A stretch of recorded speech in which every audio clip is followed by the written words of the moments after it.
کہ حضرت عمر رضی اللہ عنہ رات کو دورہ کیا کرتے تھے۔ ایک دفعہ رات کو شہر میں پھر رہے تھے تو آپ نے ایک عورت کو سنا کہ وہ عشقیہ شعر پڑھ رہی ہے۔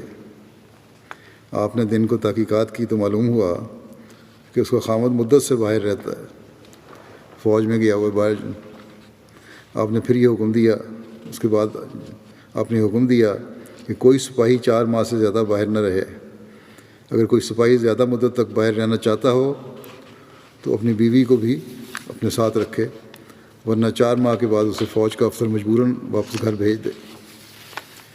اس کی تفصیل میں ایک جگہ یہ بھی بیان ہوا ہے کہ حضرت عمر نے فرمایا کہ تم نے کوئی برائی کا ارادہ تو نہیں کیا؟ اس عورت سے پوچھا، یہ شعر پڑھ رہی تھی، اس کے سن کے شعر۔